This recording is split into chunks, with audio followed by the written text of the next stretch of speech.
I'm cycling along the country road that used to cross Bradwell Common in North Buckinghamshire.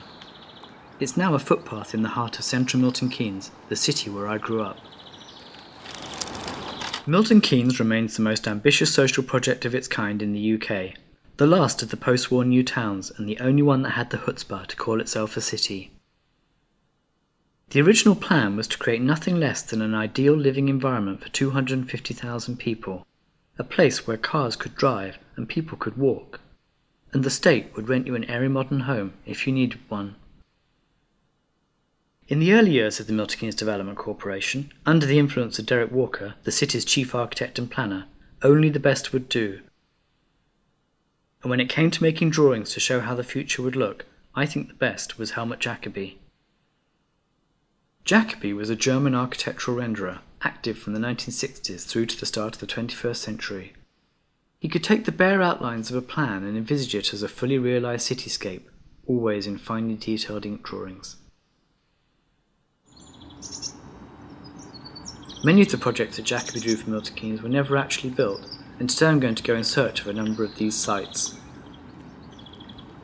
In the gardens behind the church are some archaeological fragments of the original modernist vision that informed the new city. 3 wonderful sculptures by Bernard Schottlaender from the late 60s are exercises in pure form. Nearby, some characteristically orthogonal architecture creates a hall of mirrors, while porte cochère lead the pedestrian across the spacious boulevards. However, it should have been so much more, for this was earmarked to be the site of the City Club. The plan was for a vast entertainment and leisure facility that went through many permutations. It finally fell victim to the changing political climate of the late 1970s. Jacobi shows us a fabulous wave pool where a gentleman can smoke his pipe with impunity, and lush vegetation curls incongruously around high-tech girders. Meanwhile, in a nearby arcade, Hendrix and the Moon Landings are still contemporary, and people dance, shop or eat according to preference. The complex was intended to be a novel combination between physical recreation and entertainment, modelled on the Real Madrid club in Spain.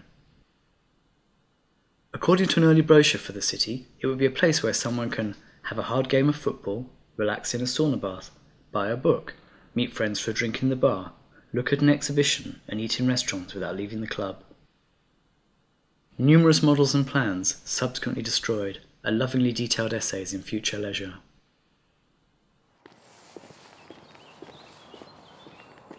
Dr. Freud tells us there is no such thing as an accident. My bicycle is yellow, and yellow was an important colour in the early years of Milton Keynes. It's still the colour of the post that marked the start of the famous network of redways, the cycle routes that weave their way through the city.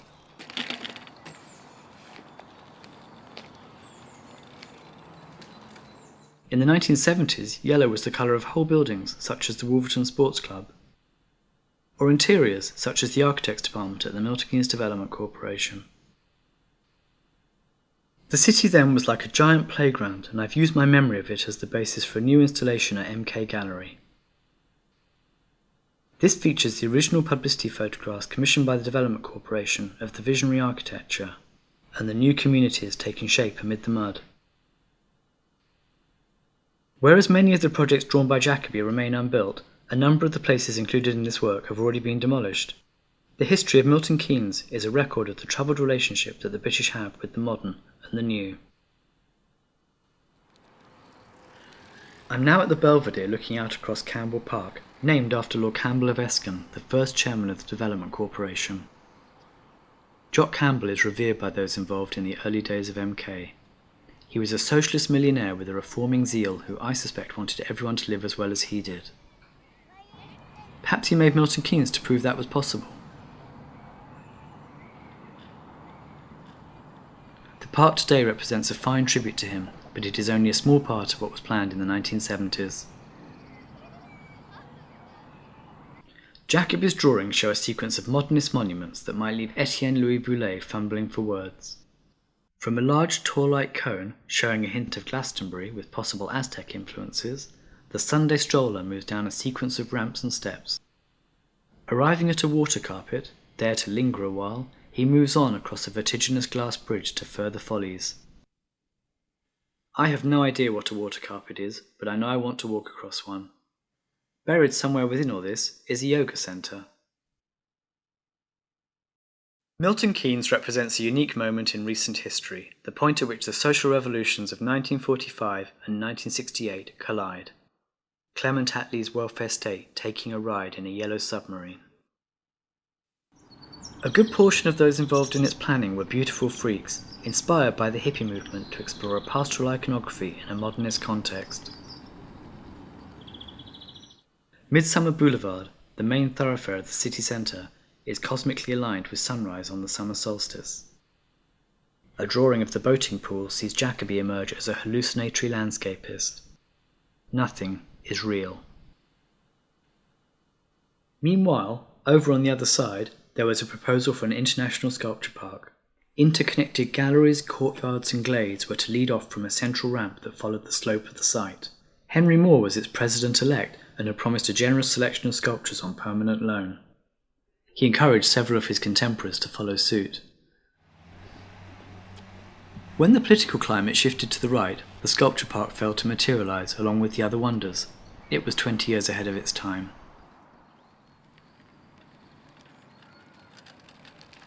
I've cycled down through the park to Willen Lake. It's one of a number of balancing lakes created to take the water that would have nowhere to run once buildings began to cover the fields. They've all been developed with great care into leisure amenities, some for water skiing, others for fishing or bird watching. But at Willen this falls a little short of what had been planned.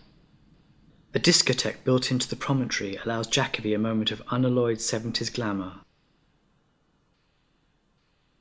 Couples drink or dance in the midst of a giant aquarium. Tropical fish go about their business, undistracted. A sailing school and yacht club wears its nautical references with pride, while a planned office development blurs the divide between leisure and commerce. Note the early computer with its funny binary language. In the midst of this development is a water organ illuminated by coloured lights, playing a music we can only imagine. This unrealised design was created by John Sharkey, who did get to make the Milton Keynes Bowl, now an enduringly popular venue for the behemoths of rock and pop. A short cycle ride from Willen Promontory is the finest historic building in the city, Robert Hooke's 17th century church at Willen Village. Hooke came into his own as an architect after the Great Fire of London and produced a new plan for the city based on a grid with boulevards. It was never built, but what London resisted, Milton Keynes embraced 300 years later. Hooke's church now sits within one of the city's famous grid squares, elegant witness to an extraordinary environment. The working title for my project was Looking for Milton Keynes. I called it that because wherever I go, I'm looking for Milton Keynes, the people and places that populated my childhood and which continue to haunt my work.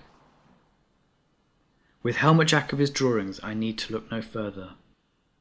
In 2003 I had the privilege to make an exhibition of his work in London.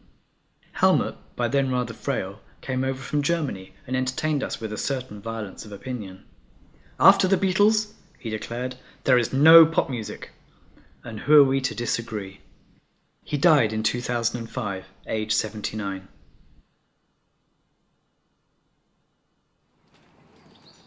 Even though it was famously designed with the car in mind, the best way to see Milton Keynes remains by bicycle, and to cycle along the redways is to experience a form of time travel.